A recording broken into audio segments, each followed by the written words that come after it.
I want to quickly start off this video with a short inclusion of a different game I covered a while ago.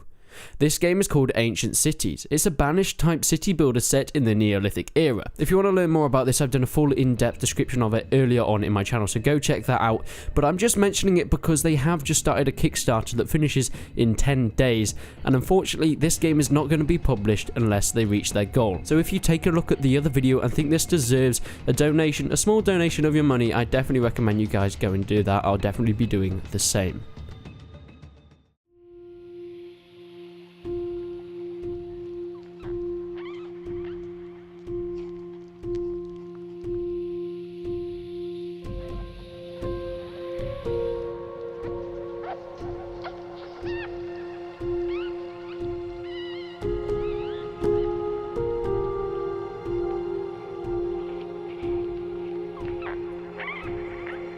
2017 is fast becoming a great year for historical gaming.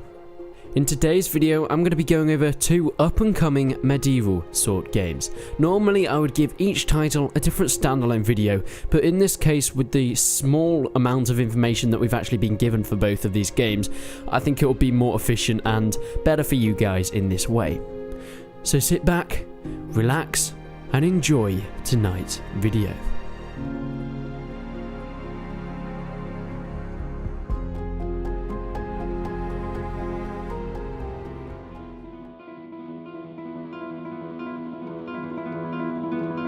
War Rage is an up-and-coming free-to-play game set in ancient China.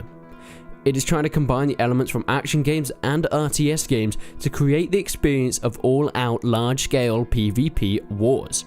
The game includes massive siege warfare and tactics, or wide-open landscape settings, but because it is a PvP game, all is to play for, with countless enemies coming at you under the command of other players. Not only is it key to take out as many enemies on the battlefield as possible, but capturing different secure points will give you advantages across the board. So far, we have confirmation of the ability to play as pretty much every troop type you can think of, may it be cavalry, archers, swordsmen, spearmen, and even some sort of handgunners. There's also the inclusion of artillery that you can get on and use to defend your cities in the game. Use the army that fits your needs and that will contribute to your team in order to finish victorious. It's more of a command and AI type game, where players will command separate troops, all have different squads of AI, and you'll go to war with each other in these massive large scale battles. Different formations such as pike wars and testudo type troop arrangements keep the game versatile and let the player have freedom to choose the right tactics for the right occasion. So, what are some of the key features of the game? There's a lot of combat inspired by ancient Chinese dynastic warriors. Take control of strong commanders and plow through hordes of enemies with different chain attacks. Now the melee does look a lot like a hack and slash sort of thing, but of course with the sort of third person melee mechanics in there as well, so it's not full on hack and slash, so don't worry about that. It does have very quick combat though. There's also destructible terrain and buildings. You can destroy gates down with siege machines and enter castles with the meaning of breaking down walls and blowing up, of course, these siege vehicles that are actually attacking your castle if you're on the defending side. Now, there are going to be 3 different kingdoms that you probably will be able to play as in the sort of classic ancient Chinese era setting. You'll be able to also take part in different historical wars that happened during the time. From the footage we have been given so far, here are some of my thoughts on the game. It does look a lot like a bigger scale Tiger Knight Empire War. Tiger Knight Empire War is a very similar free-to-play PvP game set in ancient China with similar game features. Though War Rage seems to be taking it to the next level with huge scale sieges and battles with what looks to be thousands of AI on the battlefield at the same time. The UI from the gameplay does seem to clutter the screen up a fair bit, and overall there is an obvious arcadey feel to War Rage. But the potential for a great game is here, and being free to play just makes it that more appealing. War Rage is currently in closed beta and there's no current release date confirmed yet.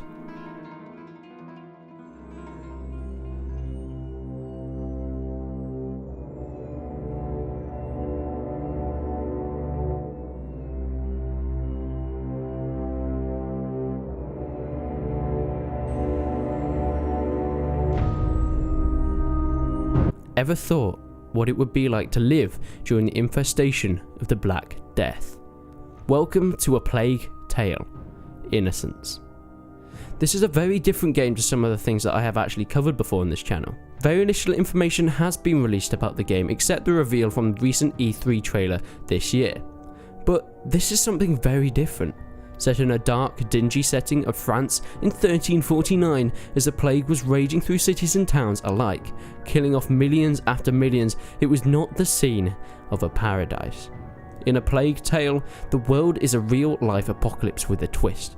A semi-supernatural feel as rats infest every street and home, infecting anyone who strays too close without a light. Your job is to look after a pair of orphans trying to survive the plague and make your way through the desolate wastelands of France. Not only are the rats on your mind, but the Inquisition are also hunting you, keeping the story ever moving. I feel like this game will be a very story-driven experience and most likely single player, although I can see how co-op would work in this situation as playing as these two orphans together. The publisher of the game quotes, "They will have to join forces with other orphans and evade swarms of rats using fire and light. Aided only by the link that binds their fates together, the children will have to face the darkest days of history in their struggle to survive." As mentioned in this quote and as pictured in the trailer, light and fire is going to be your saving grace when it comes to moving from one place to another. It looks like that this is going to be a core mechanic that these rats don't want to be around this light and fire, otherwise they will attack and you will end up in a very dingy situation. The game is described as a dark adventure, so we'll probably see some horror aspects in there as well, but whatever this link that binds their fate together is, I'm sure it will play a massive part in the storyline as a whole. So which of these games do you prefer the look of? Of course, they are very different titles, taking very different routes. One a free-to-play, all-action, large-scale PvP simulator, and the other probably a slower-paced, story-driven, dark adventure experience. I'm excited to take a look at both of these games in the future for myself, but until then, I will see you in the next one.